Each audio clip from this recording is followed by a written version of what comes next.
Hello, Zachary. Hello, Jetty. Good to see you again.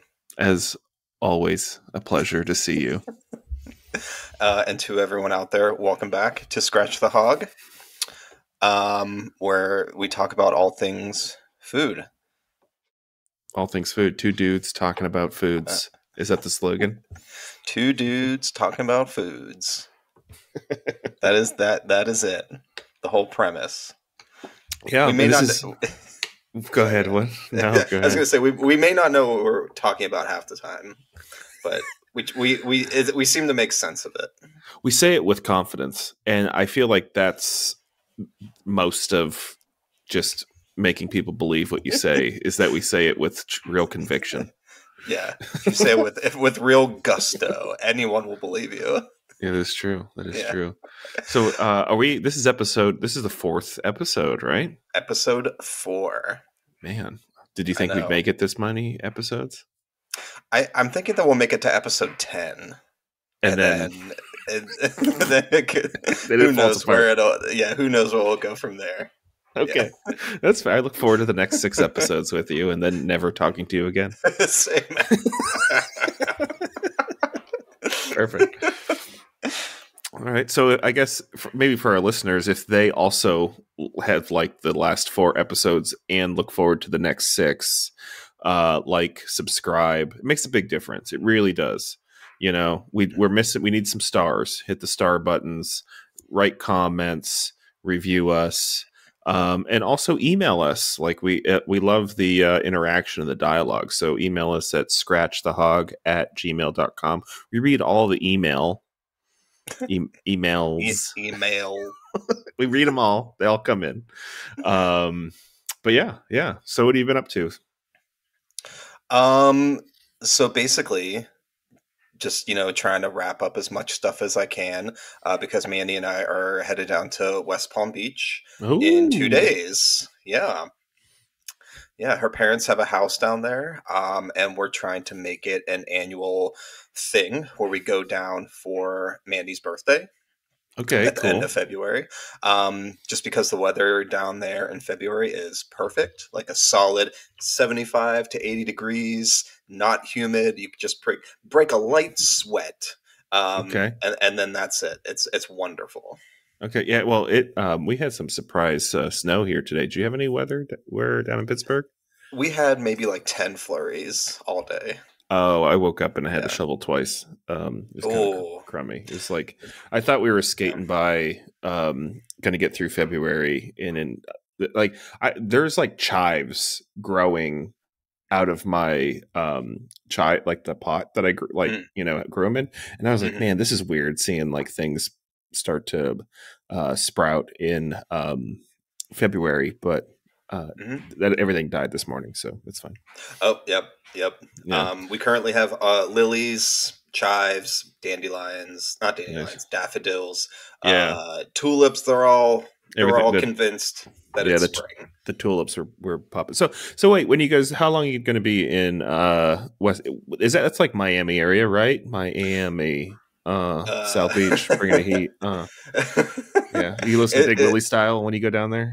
oh, absolutely. Oh, dude, let me tell you, the one time we went down there, we rented a convertible. I believe it was um, a Dodge Charger convertible, just Okay. driving through Miami, just blasting that song, and it So was.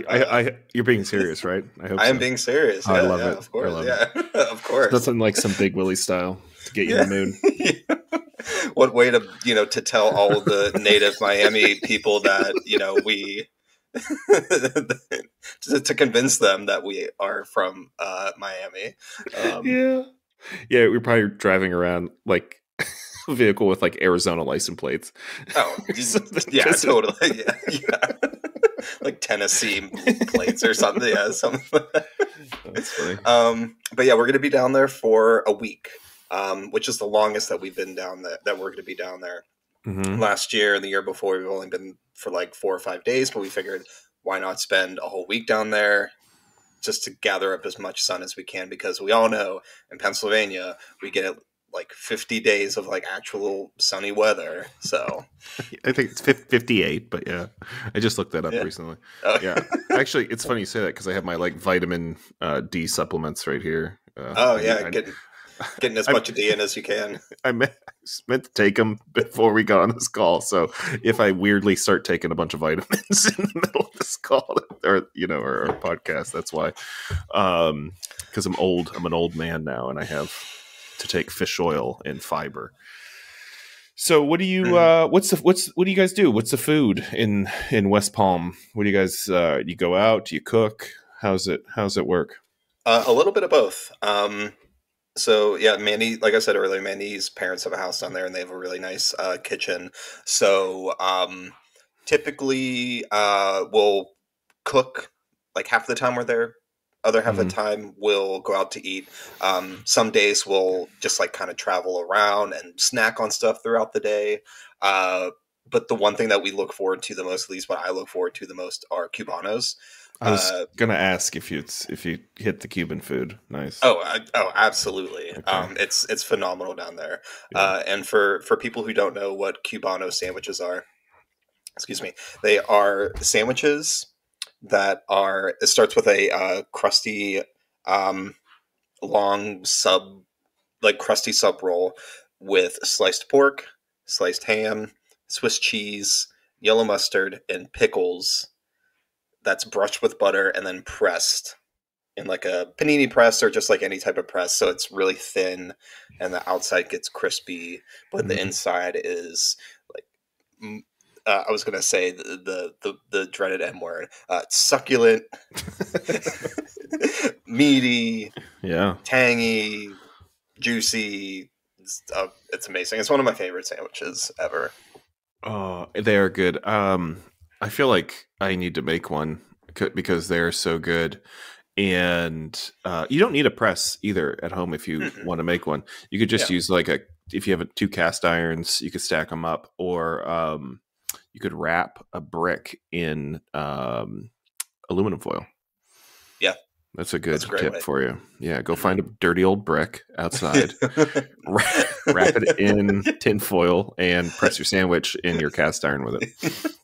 Yeah, if you live in Pennsylvania, you have a brick lying around your house somewhere. There's 20 bricks within a block of your house, like just loose. Yeah. Like you could just go find them. They're everywhere. Yeah. They're falling. They're falling from the sky. Yeah. Ask your neighbor. Go over to like borrow some sugar if people still do that. Hey, can I have some sugar? Can I have a brick? Can I have some flour? Just like pull one out of their sidewalk or something on your way home. Yeah, they're not gonna miss it. Like, yeah, it's fine. Yeah, exactly. Well, that sounds like fun. Do you try and get your fill of coastal seafood while you're down there too? Oh, definitely. Yeah.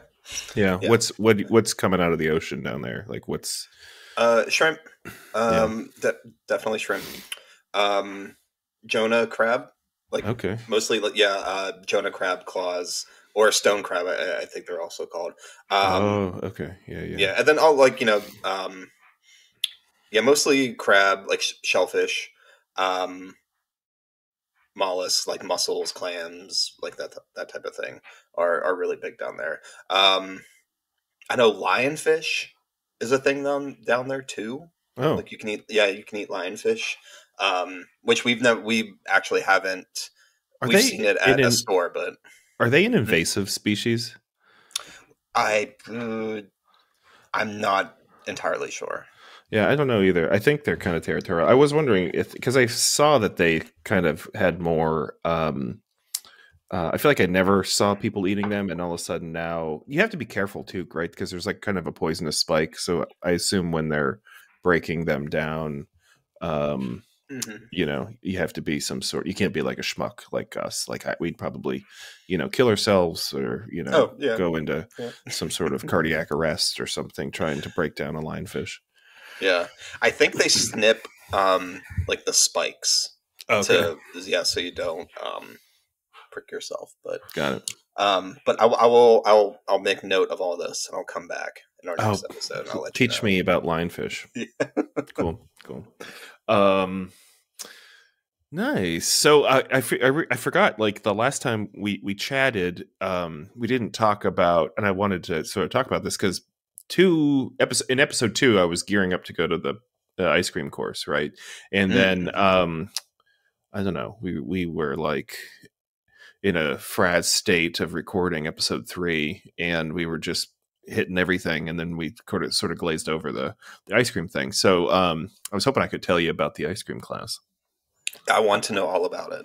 Yeah. So for those of you that are just tuning in today and didn't listen to episodes 1 through 3, shame. But my brother and I went to Penn State's food science program and did their ice cream 101 class. So it was like a 3-day intensive, and it was intense. It was very intense. Basically 7:30 to 5:30 every day. That's a lot of ice cream. Well, it was the first day was lecture, and then Saturday and Sunday the mornings were lecture and the afternoons were labs. So the labs were like in their like mini little facility, like manufacturing facility, and you seeing the machinery and talking to reps of like machines and stuff, and testing all this sort of, actually seeing the stuff get made. But there's a lot of science. Learned a lot of science. Learned about ice cream. Learned about what ice cream is technically and legally. It was awesome, man. It was really, really cool. Got a diploma.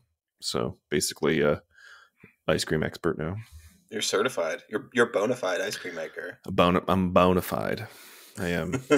Yeah, no, it's cool. My brother and I are like starting this ice cream journey, and we've experimented with a couple different ice cream base recipes, just using them on our like my countertop ice cream machine or his countertop ice cream machine. I think he made a peanut butter ice cream too, and I texted him and asked him how it was, and he actually didn't reply. Now I think about it, he's too busy eating it to actually respond. Yeah.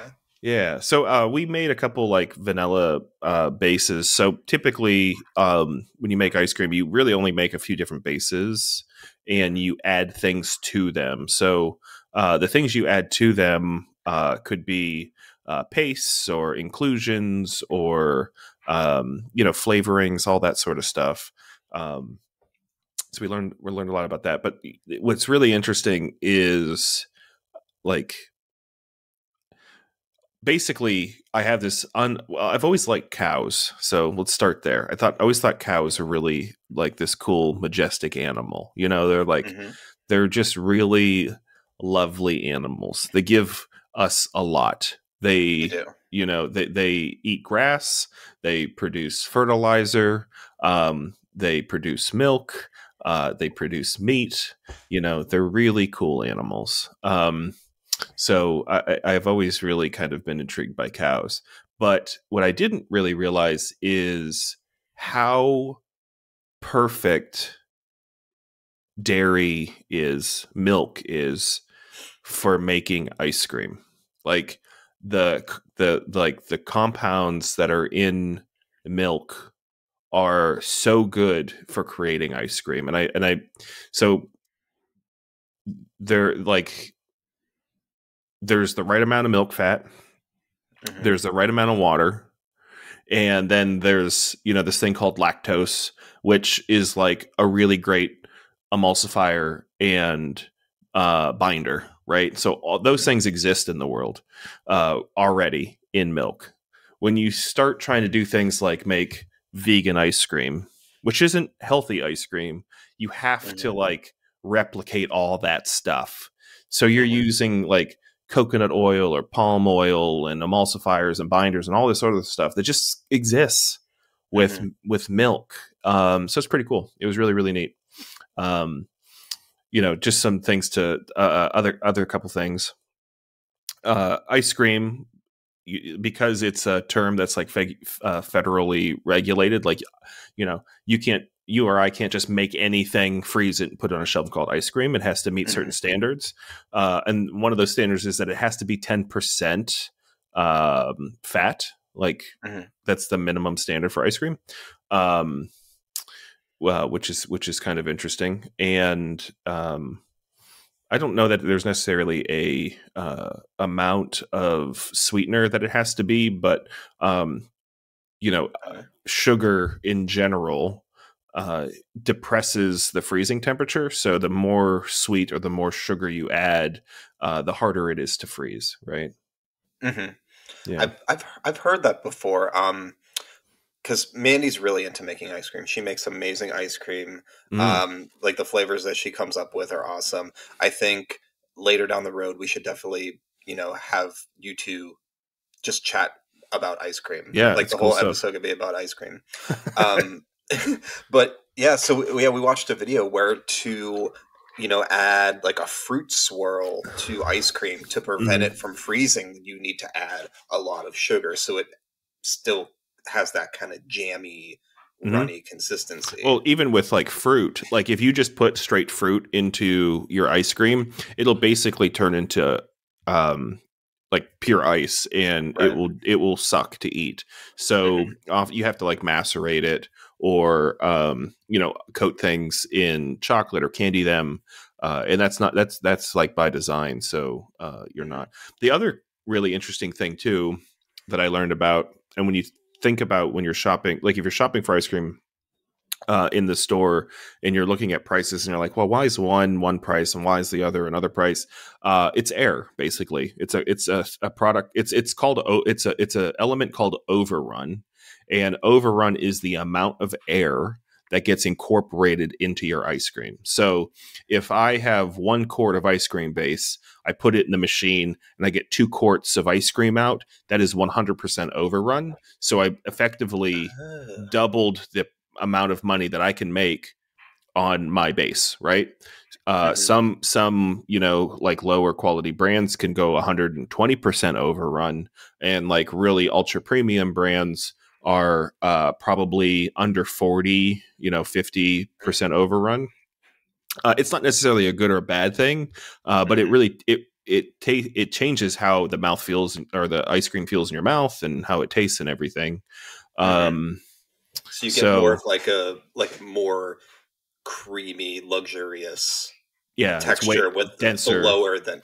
Yeah. Exactly. Okay. So you think about something like gelato, right? And Hmm. gelato isn't a regulated term, but typically there's less fat in gelato and Hmm. less overrun in gelato. And the reason for that, so that when you get like if you ever get gelato, it's a smaller cup.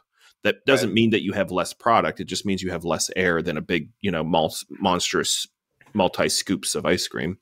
But the thing about gelato is like you have like all of these like flavors, right?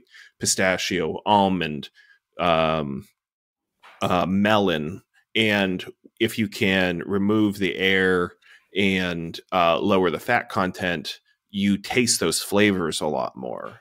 Hmm. You also serve it as at a lower temperature, which I don't know if like a good analogy would be like if you ever have like a really cold, crappy beer is drinkable. As that Hmm. beer gets warmer, it becomes less drinkable, right? So Hmm. there's like the colder a thing is, the less of it you taste. Yeah. So if the reason you kind of have gelato at a lower temperature is you want to taste all the other things too. So that's probably enough of a rant on ice cream, but it's super interesting. Um, we, we, well, maybe one more thing. We did get a small sort of commercial style ice cream machine at a food auction, or like a restaurant auction. So we're going to be working to get that hooked up and running. And that could be a saga. Hopefully not. Hopefully it works pretty well, and we're off to the races. I cannot wait to see that. I'm so excited to Yeah, see I'm pretty that. excited. Pretty excited. But it was really cool. It was just like a fun. I can't tell you like the last time I had. I mean, we've been out of college for how long now, and it was really neat to just sort of be back in like a pure, undistracted learning environment. It was kind of refreshing and cool, and to do something that was completely different to anything else that my brother or I have studied. So it was neat, really, really That's neat. awesome. Now, did you learn about how to make sorbets or Mhm. like frozen yogurts, like that type of thing? Yeah, yeah. So there's they talk a lot about your formulation and basically how to get the right um, how to formulate your product, right? Sugar, um, dairy, water, uh, milk, fat, um, you know, milk, fat, or sorry, milk, solids, non-fat. Like all of those elements have to like be in the right proportions, and you have to adjust them based on the stuff that you put in. So if you put in, macerated fruit, you're adding sugar into your ice cream base. So that probably means your recipe needs to come back on sugar. If you add pistachio paste or some sort of nut paste to your base, you're adding a lot of fat to your ice cream. So you're increasing the fat content. So you probably have to adjust that and account for that. So maybe instead you cut back on the cream or something. So but sorbet, I mean, sorbet is pretty straightforward. Yeah, but it was such like a cool foundational type of stuff. We even learned a lot about plant-based, non-dairy frozen desserts. And if it's not ice cream, you call it a frozen dessert too. So right. Okay. Yeah, it was cool. It was really, really, really cool. And I'm excited for this journey. I keep calling it a journey because I don't know what else to call it, but it is a journey. Yeah, it is a journey through a frozen oasis of creaminess. I kind of hope to just like, again, with this machine that we have, get it running and be able to just, make pints and pack pints, probably gelato. I love gelato, and gelato's amazing. It would be cool to just sort of have like pints of gelato that we're experimenting with, and having them out to family and friends and all that sort of stuff. So you can make me a pistachio gelato if you have time. It's the greatest. Pistachio gelato is the greatest. That's basically all I ate when Manny and I went to Sicily many years ago. Had gelato every single day. As you should. Gelato there is fantastic. And pistachio gelato was definitely my favorite. Yeah, it's so good. There. Yeah, it's amazing. It's amazing. Yeah. But that's awesome to hear. I cannot wait to see your journey. Thank you. Appreciate it. Okay, so moving on. Yeah. What did you have for dinner this week? Anything good? I did. So I guess what was it? Maybe Sunday. Jess and I were sitting around, and you're like, I sort of looked at her and I was like, "Are you in the mood for tikka masala?" And she was like, "Yeah." And we don't have an Indian restaurant here, so I was like, "You know what? I'm just gonna go down to the store. I'll buy some naan. I'll get the things for tikka masala. I usually have all the spices I needed. Garam masala and turmeric and everything. And I was like, oh, yeah, we'll do it. I haven't made it before, but how hard can it be? We got a Dutch oven. I don't have a tangine. Is that what it is? Tangine? But a Dutch oven works fine. Yeah. Tagine. Yeah. So, ran down to the store. They were out of naan, and I was like a little bit miffed because I was like, well, should I try and get some tomorrow? But I was like, no, you know what? I'm just going to make the naan. I got the time. I can figure this out, Zach. I'm resourceful. So I use the New York Times food app. I do like that app a lot. It is so handy if I'm walking around the grocery store or just need to like look up a few recipes, or having a party or something and you're just looking for inspiration. The New York Times food app is pretty good. There are some things that kind of bother me about it, but mostly like their search feature kind of sucks because you have to type everything, you have to spell everything correctly, and I'm just like a notoriously bad speller, so it's a little bit frustrating, but there's a lot of great recipes on that. So I found a quick naan recipe. Well, a relatively quick naan recipe. I think, total time maybe like 3 hours with 2 proofs. And the tikka masala recipe, it was so good, man. And I basically replicated I put my pizza stone in the top rack of the oven and cranked it to like 500 degrees. And when I rolled out my non dough, I kind of switched it to broiler, so it was getting heat from both sides. That was pretty intense, and it worked pretty well, honestly.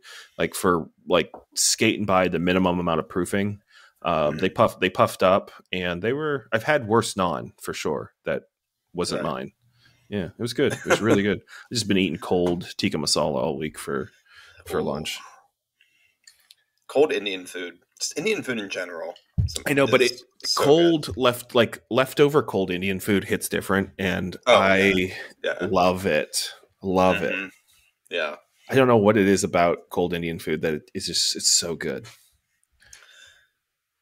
Yeah, I have no idea. Any type of Indian food. Yeah. Yeah.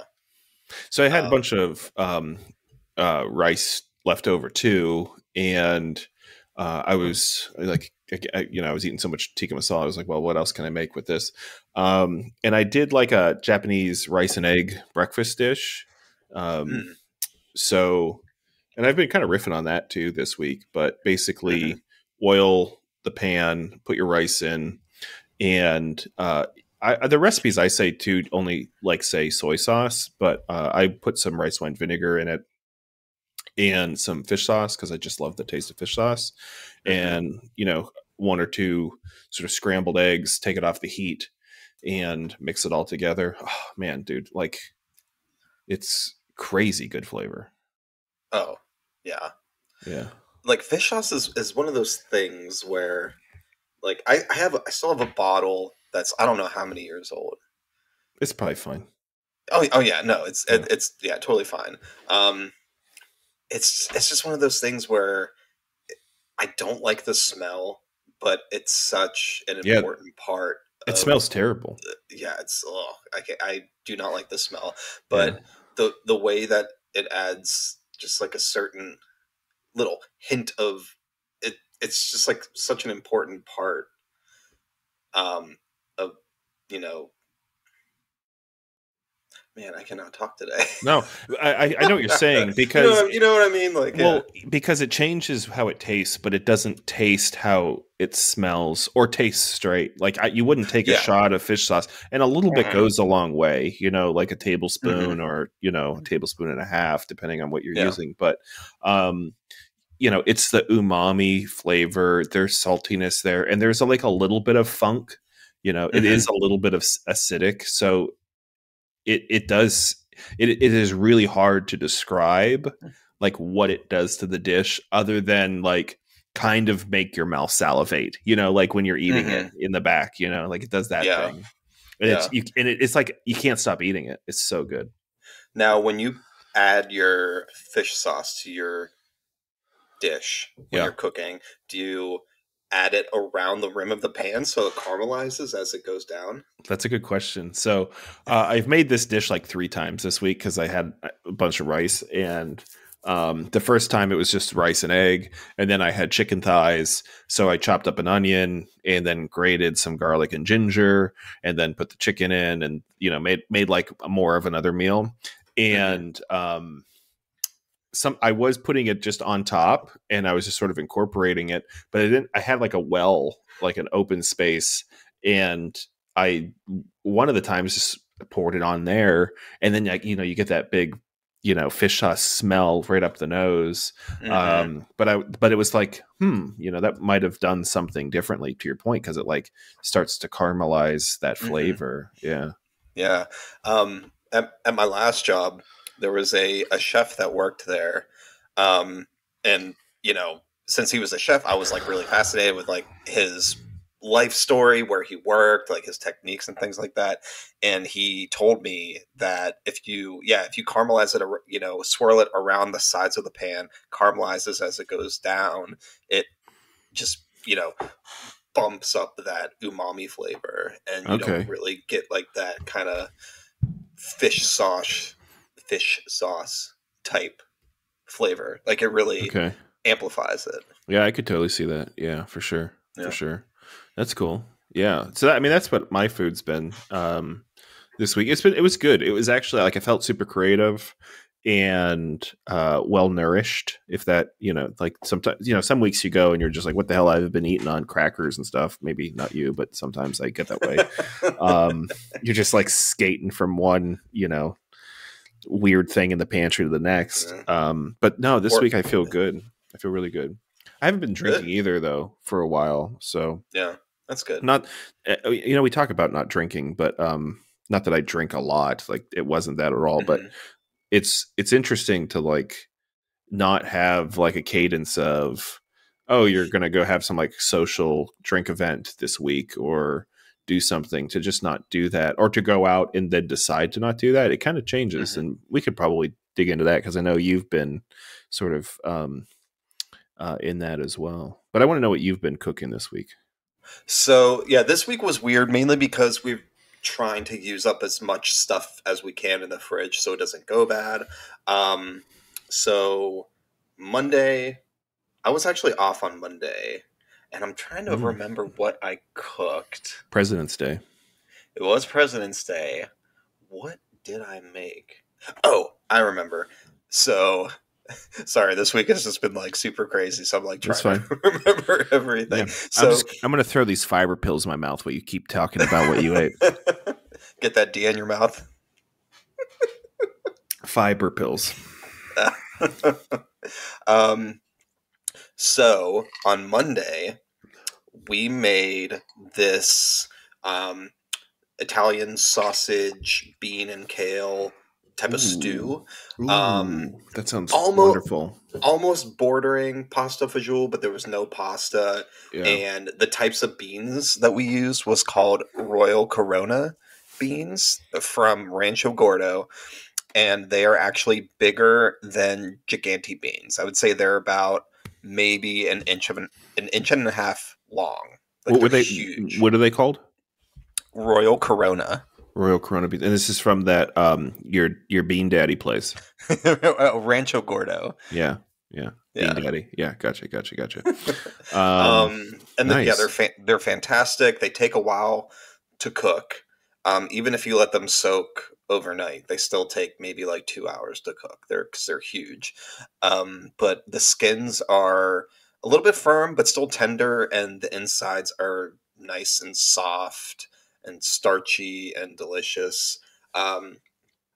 So it was basically the stew of sausage, beans, kale, and then we did a like mirepoix, celery, onion, carrots, garlic, olive oil, clabbery chilies, like super, super comforting, like, amazing. Was there like a stock or broth or tomato thing element? Oh, yes. A can of whole peeled tomatoes that I squished with my bare hands. Oh. Yeah. You squished me with your bare hands. Ooh. What is this? Maybe this will go more than 10 episodes. Who knows? It might turn into something else. No, I'm just kidding. I love like those types of meals, especially this time of the year where they're kind of like that pasta fagioli-esque. Mm-hmm. Is it a stew? Is it a pasta? Is it a broth? Those things are just so good, and you could just like scoop them all day. Oh, I love those types of things. I love them. And there's you can they're so creative. Like you can just change whatever you're putting in them. Oh yeah. It's like whatever you have in the kitchen or in your fridge or in your pantry, it works. It totally works. It's what's cool about them. Yeah. If you don't have kale, use whatever type of hearty greens you have. If you don't have, use any type of beans you have. If you don't have sausage, you don't need sausage. It could be like vegetarian, or that's super versatile. That's probably one of our go-to dishes to make on a weeknight. It's just any type of tomatoey stew that has pasta, beans, any type of greens, meat, like anything. It's awesome. I love it. Yeah, that sounds good. Yeah. That sounds good. So yeah, and then we went out to dinner for Mandy's birthday on Wednesday, and then we've just been kind of snacking on leftovers all week, just trying to use up as much stuff as we can.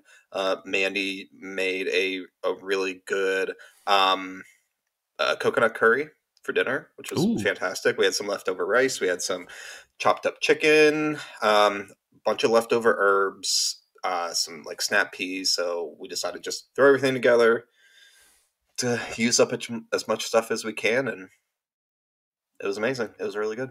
Yeah. Yeah, I think that's more people should just try that, you know. Don't worry about don't worry about finding the recipe or following the recipe verbatim. Like just learn, and you know, it will still be edible. It might not be the most delicious thing, but the next thing will be better and it will taste good, you know.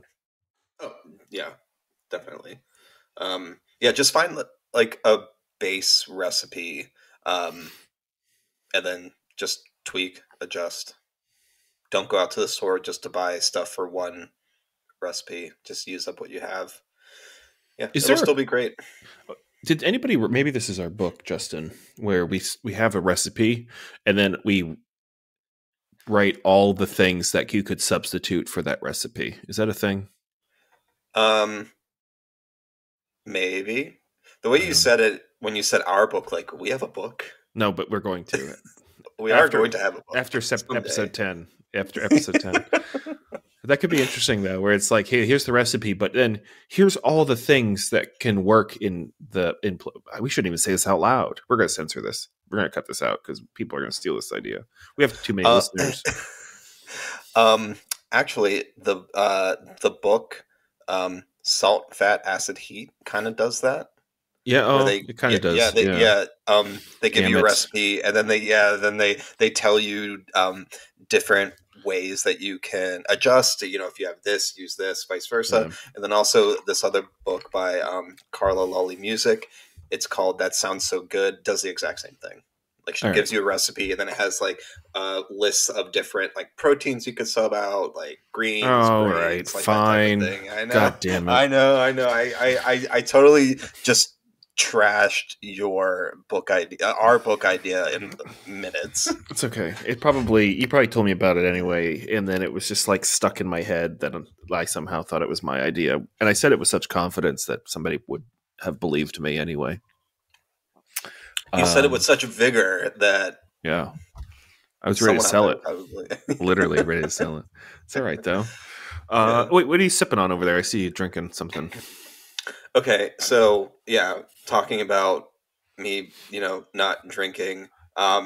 Since January was over, I went back to drinking beer, but not as much.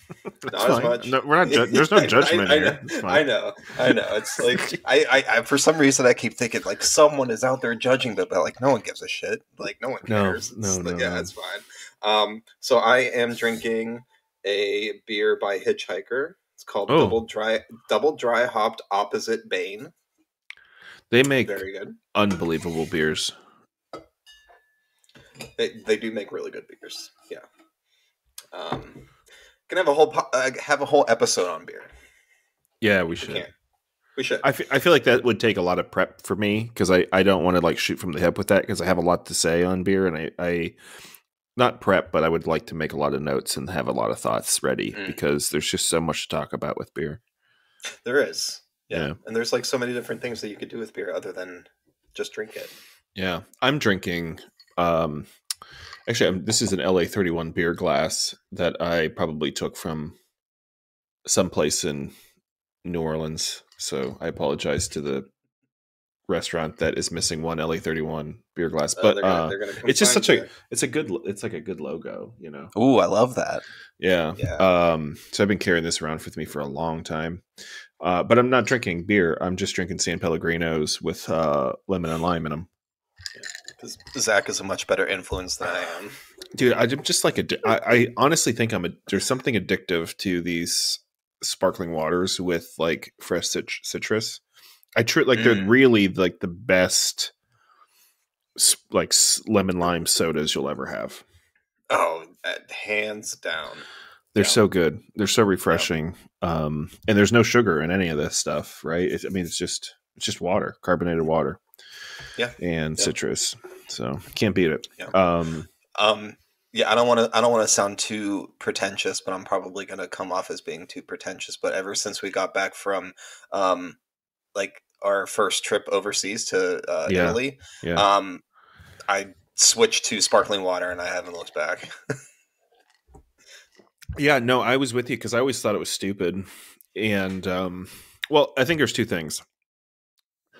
I grew up in where I live. We have really good tap water. Like it Hmm. is very delicious, Hmm. and not necessarily the case in other places that I lived. It kind of tastes like dog shit. It tasted weird, like weird metallic, heavy stuff. So I do understand why a lot of people do like the idea of canned water or sparkling water. Hmm. Um, but I kind of got on a kick. Maybe it was in the summertime. Well, seltzers started like coming on strong. Like there's all Yeah. these ranch waters and seltzers and stuff, and a lot of them don't taste good to me because they put artificial sweeteners and like Hmm. aspartame and xylitol and all those things. They taste terrible. Like Yeah. they don't taste like natural anything, Hmm. and they're just horrendous. Like I can't drink them. I can't taste them. But Topo Chico, which is a water, Hmm. they make some seltzers that are actually pretty good. Hmm. Um, so I started just drinking the Topo Chicos, putting lime in them, and I was like, man, these are good, but they're kind of hard to find. Um, because you either are buying like large bottles of it that go flat or lots of glass bottles, which is like kind of it's kind of silly to be honest to buy a bunch of glass bottles. you know, Yeah. Yeah. even if you're Yeah. recycling them, they're really heavy. They're not easy to find in any grocery stores that I've been in. Hmm. Um, so I can get this little San Pellegrino cans, and um, you know, I don't feel like terrible about using them either. Yeah. Same. We used to get plastic bottles of the sparkling water years ago, but we've decided like no more plastic. Like I hate plastic. I hate the idea of plastic. So we've switched to just regular cans. We've done like the flavored sparkling waters. I think we still have a few like watermelon flavored seltzers in the fridge right now. But lately, I've just been getting plain sparkling water and just adding stuff to it. Yeah, that's great. Yeah. I want to get into I was looking through my one cabinet, and I have like some I was going to do some more research on this too, but basically like the companies that make really high quality like grenadines or orgeat, things that you use Mm. for cocktail, like classic cocktail kind of making stuff. And not necessarily like getting into like craft mocktails, but just thinking about adding some different things to sparkling water to liven it up even. Yeah. Um, yeah. During January, we've found a lot of great like non-alcoholic aperitifs and spirits that Hmm. are fantastic in sparkling water. Yeah. Like we found a non-alcoholic Amaro that I absolutely love, and I'm usually not a fan of Amaro personally. Really? You don't like Amaro? Yeah, yeah. I mean, Oh, it's not really my thing, but something about this non-alcoholic one just really oh. hits the spot, I and love it's drinks with delicious. Amaro in them. Yeah, or maybe I just haven't had a good Amaro. Maybe that's something that I should look into. You know who makes a good one? Yep. Is Wiggle. Really? Yeah, it's a really nice Amaro. Yeah. Okay. Yeah, I'll have to yeah, look into yeah. that. Wiggle whiskey. Yeah. Okay. It was hard to find actually. There was Yeah. quite an Amaro shortage in we live in Pennsylvania, so it's like the weirdest liquor laws, maybe next to Utah. So it's just really strange. You only get what like the state buys and how it's allocated to different liquor stores. It's so weird. Yeah. But yeah, it was hard to find Amaro for a while, but I think it's relatively easy now. Mhm. Yeah. So yeah, I don't know. I just find these. Maybe I just feel like smarter or pretentious or European or something. And when I'm sitting in my house drinking a San Pellegrino, maybe that's part of it. Maybe I'm just an asshole. Well, then we're both assholes because That's we fine. both love smoking wine. There's nothing wrong with that. Yeah, it's just something about it. Something about it. Yeah. Cool. So we had another email, by the way.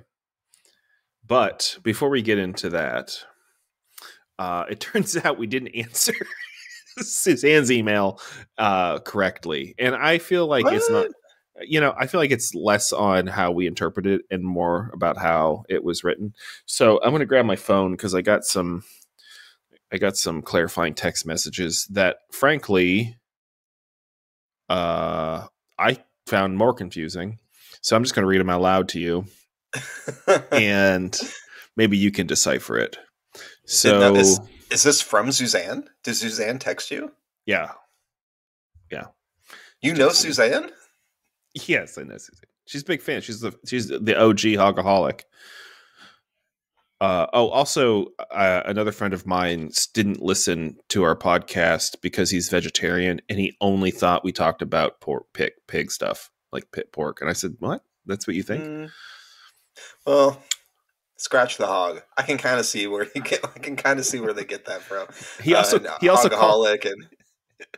called it the Hog Show, and I was like, "That's kind of a good name, to be honest." I don't know. That makes me think of like old 70s like game show. The Hog Show. Yeah, the Hog Show, and then you're just like, hitting hogs with mallets or something. All right, so here she said that's weird. So she said, "You 0% answered my question." And I said, "I'm so sorry." And I said, "What was your question by barley?" I thought we were very clear. And she said, "I expected to hear croutons, minced garlic, stuff like that. Not like what things in the middle aisles would you suggest making at home instead of buying? Like making homemade instead of buying, I guess, store bought, aka breadcrumbs or something like that." Okay. So ingredients from Scratch? The middle of the grocery store, right? Is she asking what we would buy or what we would make at home instead of buy? This is very unclear. I think this is a communication breakdown on Suzanne's part. And to be fair, I probably should have clarified, but I thought this would just make better content if we didn't understand anything. And we drug this out for another episode. If we're going to get to episode 10 and we're never actually going to answer Suzanne's question. Probably true. It's 100% true. She's not going to be a hogaholic anymore. No, she's going to be a reformed hogaholic. Yeah. Hogaholics Anonymous. How about that? So where do we start with that? I don't know. So is she asking, how do you interpret that? Like, what would you make at home instead of buy at the store? Like croutons? I took that as what you would buy to make from the middle of the grocery store. That was my interpretation. Okay, so can you give me an example of what I would? Wait. Now I'm confused. This is okay. Thing. Yeah, let's just try to answer it, and then we'll get yelled at again, and then maybe by next episode we'll understand. Okay. Well, you go first. So I'll tell you what. I'll answer it a different way, and you answer it a way that you interpret it. Okay. So if she says like minced garlic or croutons, like would I make those at home?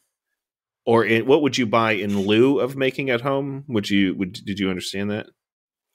Oh, okay. So instead of making croutons at home, I would buy them at the grocery store. Right? Maybe. I don't know. Okay. I would never ever buy a jar of minced garlic. No way, man. I don't like it. No way. It doesn't taste like garlic. It's weird. I don't like it. Yeah, me neither. I probably wouldn't. I wouldn't buy croutons at the store either. They're easy to make, especially when you They have are. stale bread. You know, if you want to like make sure that you're creating as little waste as possible, Mhm. you know, it's a nice thing to do with your bread on the way out, or blitz it and actually make breadcrumbs with it too. Yeah. Yeah. Yeah, I don't actually understand the question. Here's one We thing that I do. we just lost our only fan. I am not opposed to boxed cake mixes. Oh, I mean, yeah, yeah. I mean, I'm a big fan of a box cake. I think you could still effectively you're still making a cake from scratch, except they just have all the dry ingredients in the box for you.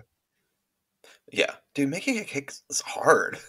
Like It can be hard. it could be hard. Yeah, I 'Cause you can. recommend buying cake from the box. Yeah, there's nothing wrong with it. I mean, it still tastes good. Yeah, don't It's buy still the good. Like, don't buy your frosting. Make a buttercream or something, but even that could be tricky because really, it could split. It can split, it can split. Yeah, and or it could be too thick, and then you're just having a nightmare. There is a yeah. little bit of practice, but it's worth it. I think it's worth practicing. But get Oh, just yeah, just buy the box cake mixes. Honestly, most yeah, of your bakeries that you go to have giant bags of pre-mixed cake mix that they're just slinging cakes out with. yeah. I Yeah, mean, it's still good. yeah. Like nothing wrong with it. Like if you're hosting a dinner party and you make all the food and you don't want to make the cake, just fucking cake mix. Like there's no shame in cake mix. Yeah. Maybe that's that could be a T-shirt. No shame in cake mix or a box cake. I like that. Yeah. No shame in cake. There's no shame here. We don't shame anybody here, yeah. actually. No shame. No, we don't judge anyone for their food preferences. No. You like what you like. You like I what you agree. like. I think people like what they like. I just hope that people try things. I think that's important. Don't just not like them for the sake of not liking them. You could try something. It could open up a whole new world of food, you know, and that's exciting. Yeah. So wait, did we answer Suzanne's question? I don't think we did, but I need to go back because I just said, oh, we don't judge people for their food preferences, but I'm pretty sure I judged you when you said you didn't like chocolate ice cream. We can judge each other, but we don't judge the fandom. Okay. Yeah, absolutely not. Yeah, I know you well enough that I could judge you on your terrible choices of not liking chocolate ice cream. That's fine. That's fine. That's fine. I still stand by that. Honestly, even going through the ice cream course, we were trying. So one of the, we did like ice cream tasting, and it was like 14 or 15 ice creams that we were tasting. So think about like vanilla or base, and we were tasting them side by side and trying to understand what was different in them. Blind taste testing, taking notes. So like one might have used a different type of sweetener. One had more overrun. One had this. One had that. And I hated the chocolate ice cream. It's disgusting. And you know why? It's hard. It's hard to make it work because chocolate ice cream is typically made from a powder. And the amount of chocolate powder that you have to add to get chocolate flavor, it can make it a weird texture. That's my point. That's my opinion. Yeah. That's my opinion. Yeah. So did we answer this question? Or should we move on and just wait till next episode?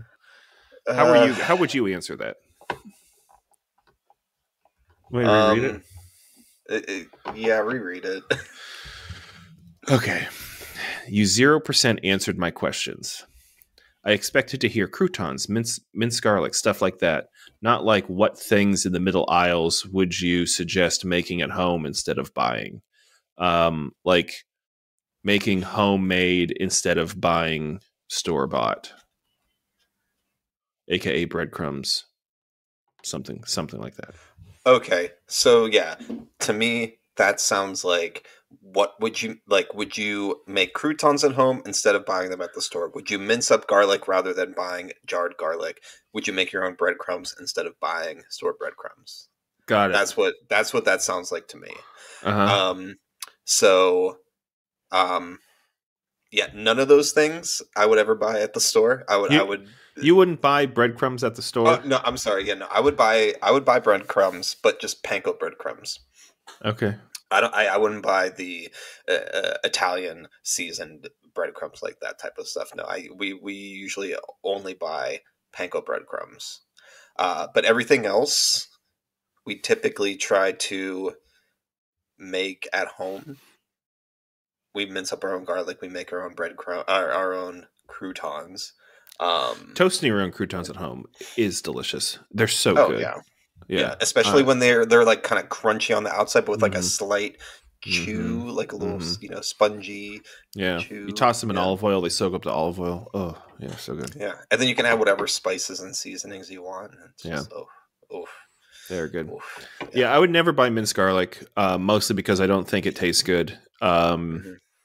It tastes like a different. It's not garlic flavor. It's sitting in oil. It tastes like something else. So Mhm. I don't think it's a time saver. I think for you to smash, you get a garlic press. Like just get a garlic press and smash your like it tastes the same amount of time. I have breadcrumbs on hand all the time, panko and regular. But to your point, like usually not seasoned, because I have all the seasoning, so it seems silly to like buy seasoned breadcrumbs.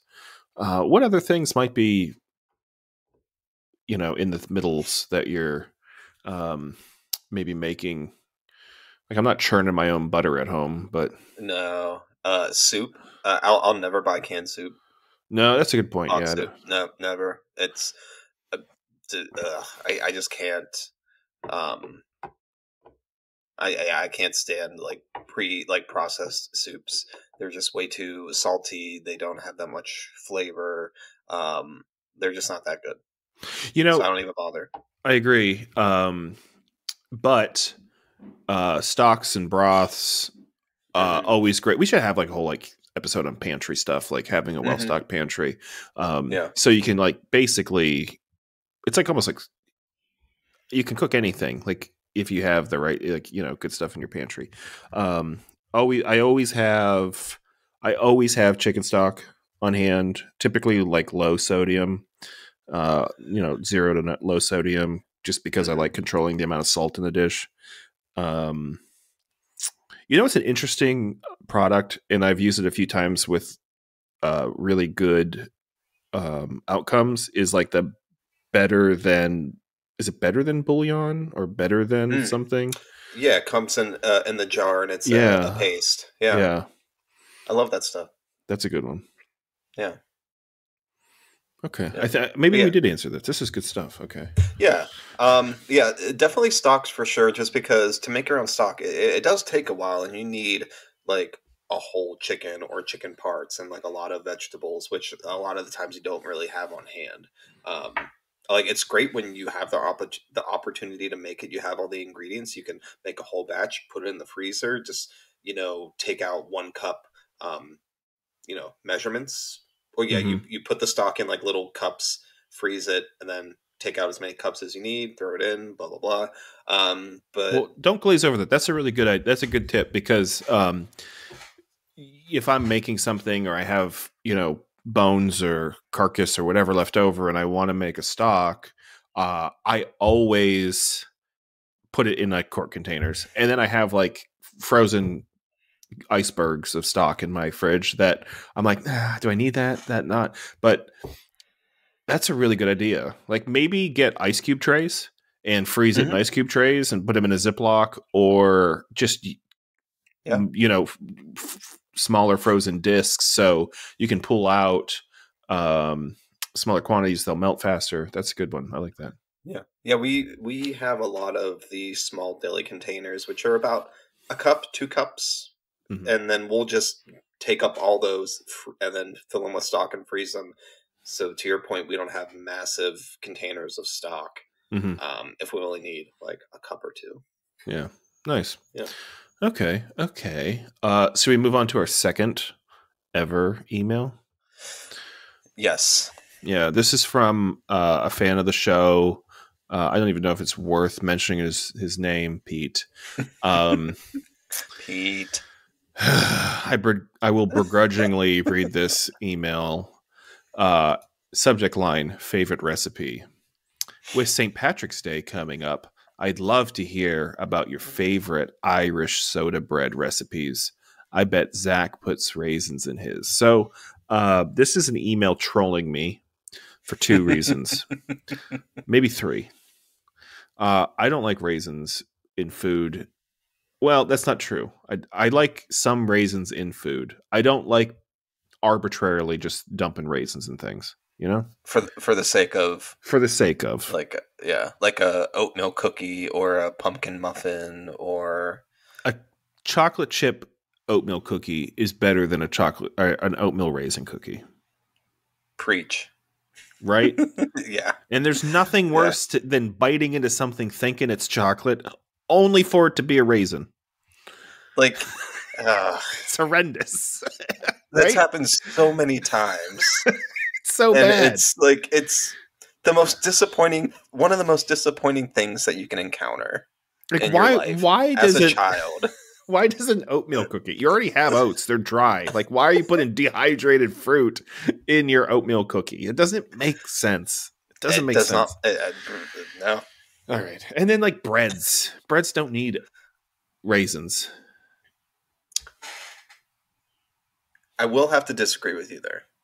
I don't particularly like sweet breads, like raisin, swirl, cinnamon breads. Those are not my favorite kinds of breads. But if that's where you're going with it.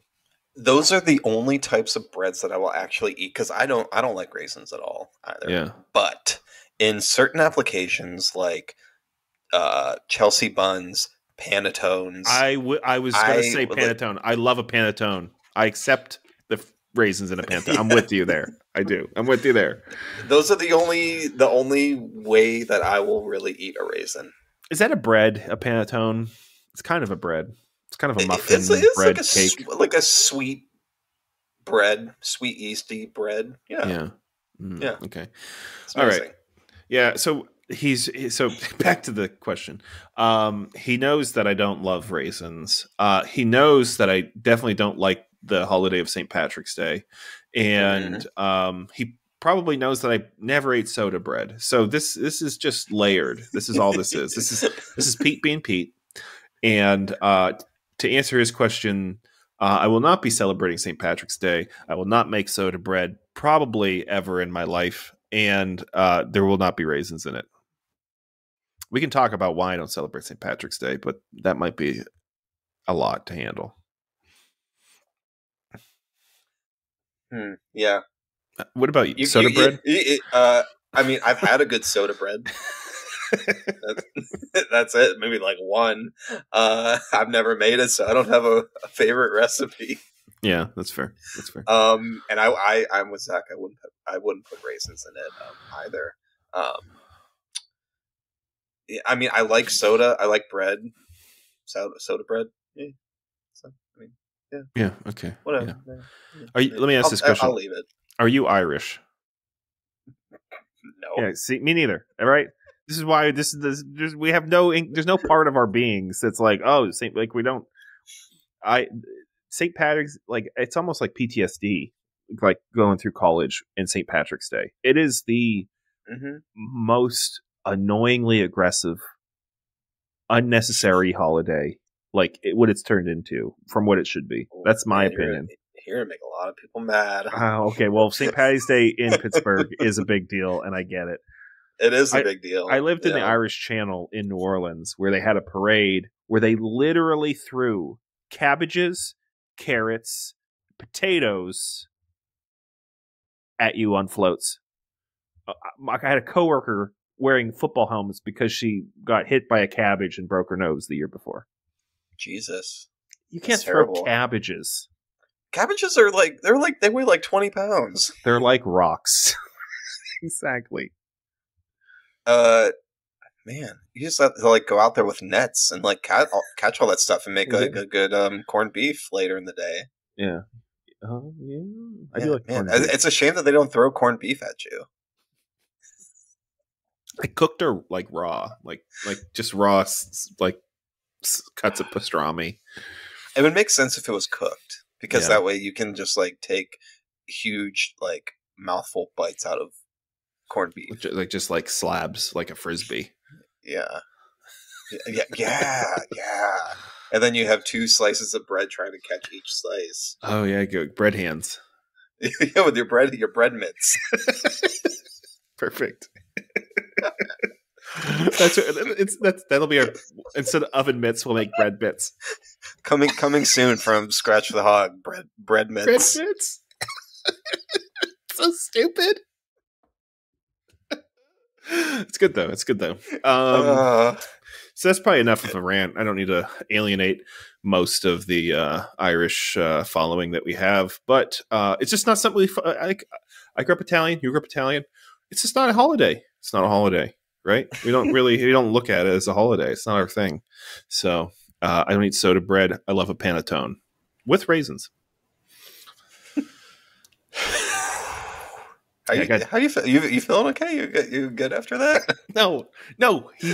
I fell for it. He was baiting me, and I fell for it. That's what that was. Pete, why did you do this?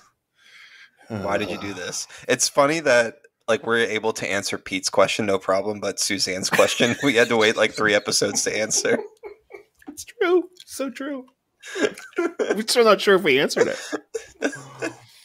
Well, we'll find out.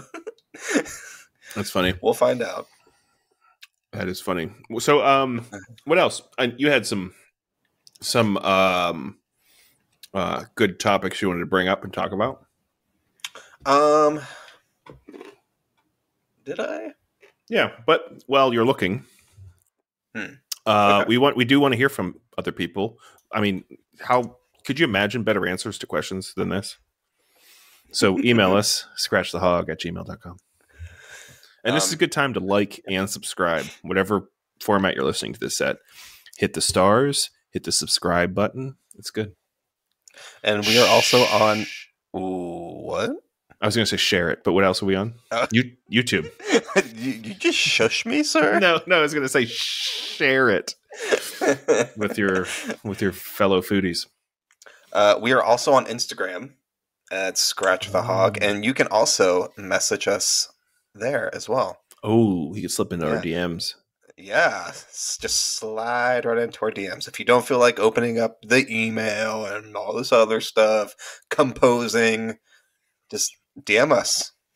DM it, yeah. Just send a stream of conscious through the DMs. Perfect. Yeah, I'd say let's wrap it up with something quick. Okay, a nice little shorty. All right. What's a shorty? Let me see here. Okay. All right. Menu sizes. I love this topic. Okay. Well, then I will start us off. So today, Mandy and I, we had a lovely Saturday. We just like went out, did some shopping, ate some food. We were really in the mood for hot dogs. We haven't had a good hot dog in a while. So we stopped at this hot dog shop in Lawrenceville in Pittsburgh called Frankie's. And there's only 4 things on the menu. Footlong hot dog, sausage sandwich, kielbasa, meatball sandwich. And the toppings are kraut, chili, cheese, onions, mustard, ketchup. That's it. Beautiful. Yeah. They know they have only 4 things. They do it right. It was good, indulgent. I mean, it was a footlong chili. Hey, we got a footlong chili cheese dog. Like, oh, what could be better than that? Is that the old place at the beginning of Lawrenceville? Or is this like like where the Strip and Lawrenceville come together? Yeah. Yeah, I know that. I know what you're talking about. I never ate there. It was solid.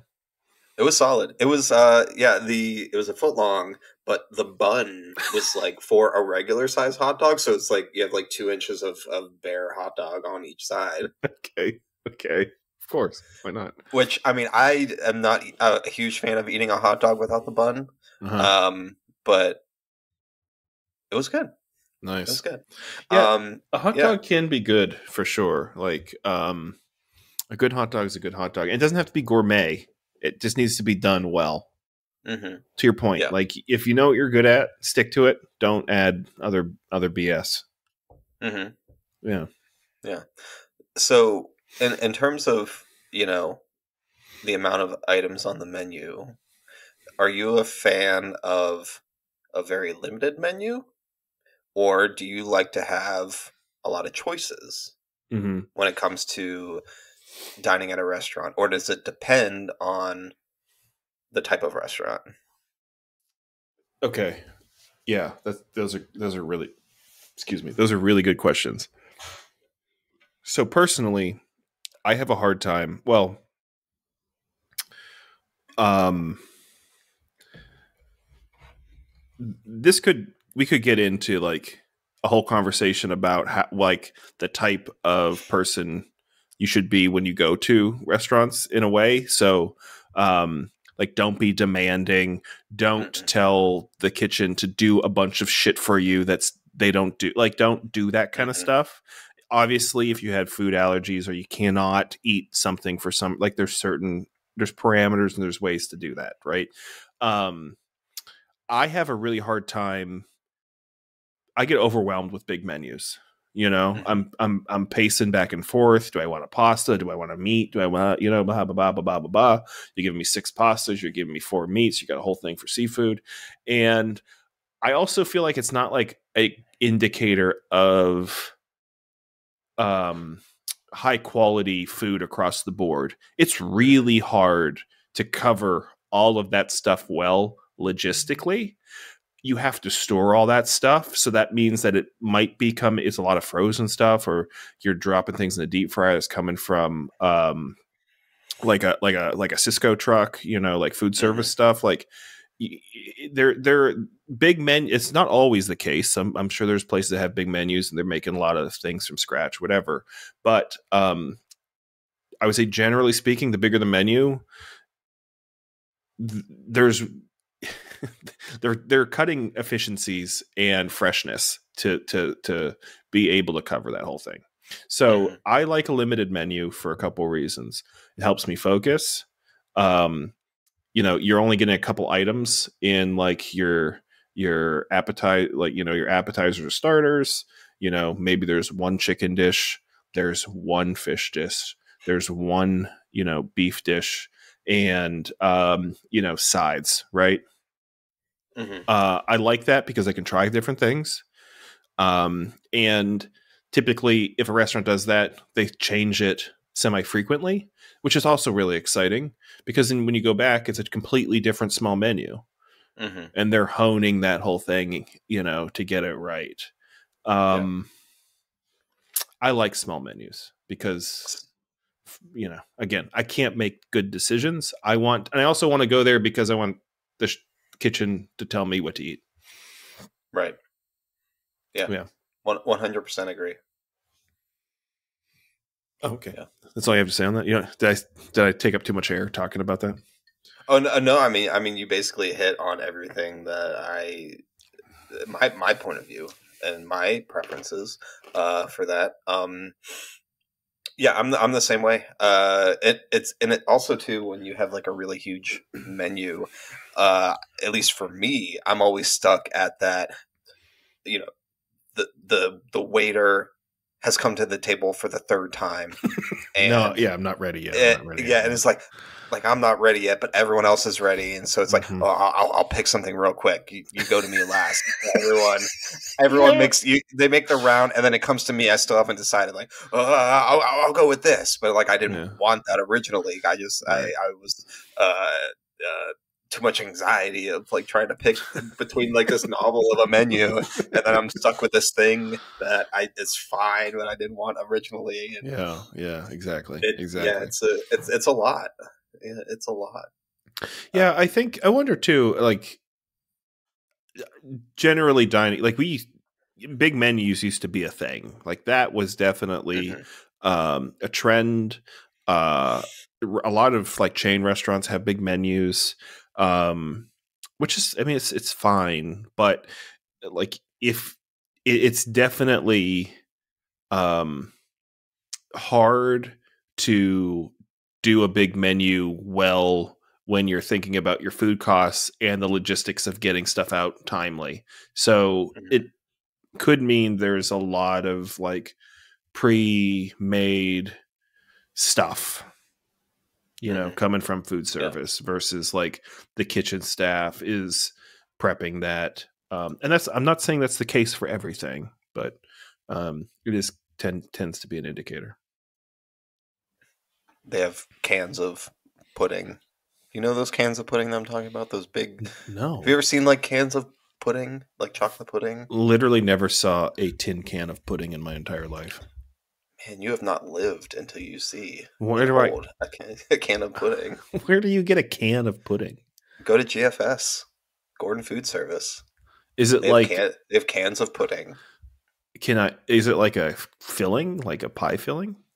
It could be a filling or what you put like on a buffet. Like, when you go to like when you were a kid and you went to Ponderosa, and they just had like the like vats of pudding. I kind of love a pudding, to be honest. Oh, pudding is amazing. It's so good. We were at Kennywood in the summertime, and I was just like they have that like indoor cafeteria space. I don't know what it's called. You know what I'm talking about at Kennywood? It's like a little the cafeteria at Kenny. Is that what it's called? The cafeteria? Wait, food court. Yeah, whatever. And for some reason, I saw like pudding. It's like July. It's like 90 degrees outside, and I was like, so it seems like it's a terrible decision. I don't know why. It just looked good, but it had like the skin over it. It was terrible. Oh, oh no. Yeah, pudding skin. But I do like pudding. I never saw a can of it though. I always thought you had to like buy the powder and make it. Or it comes in like little snack packs, Oh yeah, I mean there's so many vessels for pudding storage. A can is one of them. You can literally put in anything. Yeah, it's true. You put it in your sneakers. It'll take the shape for your sneakers. Darling, fetch my pudding sneakers.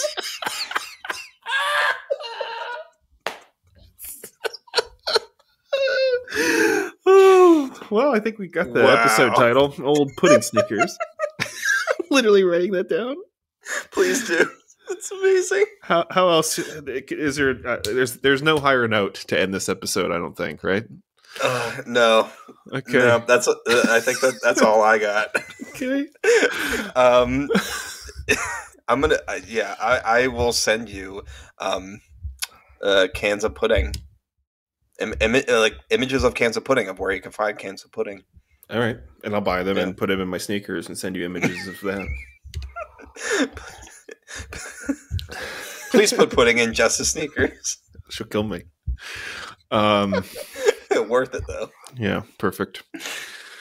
All right, well, episode 4 in the bag. I want to wish you and Mandy a wonderful vacation. Detach, enjoy it, listen to all the Big Willie style that you can get in, of course. And to our faithful hogaholics, thanks for sticking with us for another hour and 18 minutes, I guess. And make sure share the episodes, like, subscribe, and send us DMs. Slip into our DMs. Yeah. We'll answer everything, except for Pete. Pete, don't DM us this time. Pete, goddamn Pete. Pete. All right, buddy. Till next time. Zach, always a pleasure. Always a pleasure. Take care. You too, bud. Later.